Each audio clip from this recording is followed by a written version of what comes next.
नमस्कार दोस्तों आपने स्कूल में और फिल्मों में देखा होगा कि 15 अगस्त 1947 की रात घड़ी में 12 बजते हैं, नेहरू जी भाषण देते हैं और तिरंगा फहरा दिया जाता है। लेकिन असलियत यह है कि ऐसा नहीं होता था।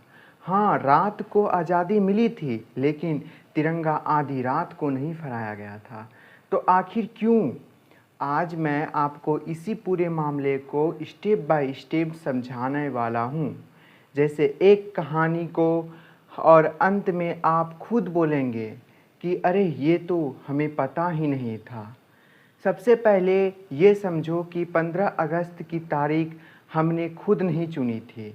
ये तारीख तय की थी ब्रिटेन के आखिरी वाइसराय लॉर्ड माउंटबेटन ने। उन्होंने 15 अगस्त क्यों चुना? क्योंकि 15 अगस्त 1945 की जापान ने द्वितीय विश्व युद्ध आत्मसमर्पण किया था। उनके लिए ये जीत का दिन था, इसीलिए उन्होंने भारत की आज़ादी इसी दिन का फैसला किया। लेकिन यहाँ एक और चीज़ हो चुकी थी।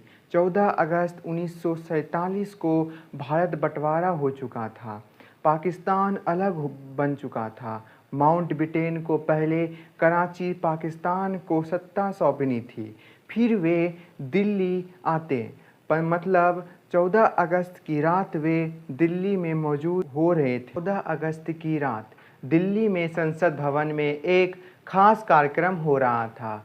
रात के 12 बजते ही पंडित नेहरू ने अपना मशहूर भाषण दिया, नियति से भेंट, ट्रस्ट विथ डेस्टिनी। ये भाषण प्रतीकात्मक था, दुनिया को ये संदेश देने के लिए कि भारत आज़ाद हो चुका है। लेकिन उस समय कोई आधिकारिक झंडा का कार्यक्रम नहीं था। हाँ, संसद के अंदर एक छोटा सा झंडा लगाया गया था, जिससे सिर्फ कुछ नेता और अधिकारिक देख पाए। आम जनता उसको देख नहीं सकते थे।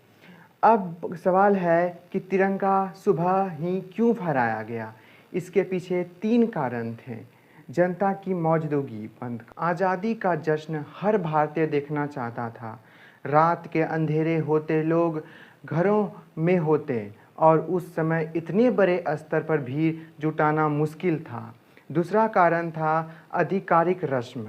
झंडा फहराना सिर्फ झंडा बांधना नहीं, ये एक औपचारिक सैन्य और नागरिक समारोह है, जिसमें राष्ट्रीय गान गाई, ऑनर और पूरी तैयारी होती है। ये सब रात में करना व्यवहारिक नहीं था। तीसरा कारण था माउंटबेटन का शेड्यूल। गवर्नर जनरल माउंटबेटन को इस समारोह में मौजूद रहना था।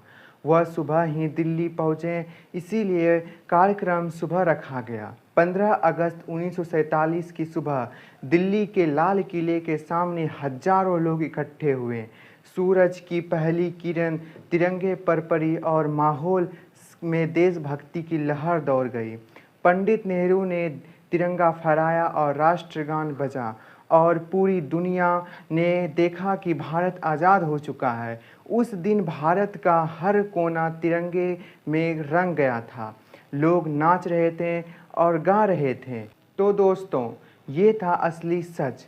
आज़ादी की रात तिरंगा आधी रात को नहीं फहराया गया था। वो ऐतिहासिक क्षण 15 अगस्त की सुबह हुआ था, जब सूरज भी हमारे आज़ादी की गवाह बना। अब जब भी कोई आपसे पूछे तो ये कहानी ज़रूर सुनाना, क्योंकि इतिहास की सही जानकारी रखना उतना ही ज़रूरी है जितना उस पर गर्व करना चाहिए।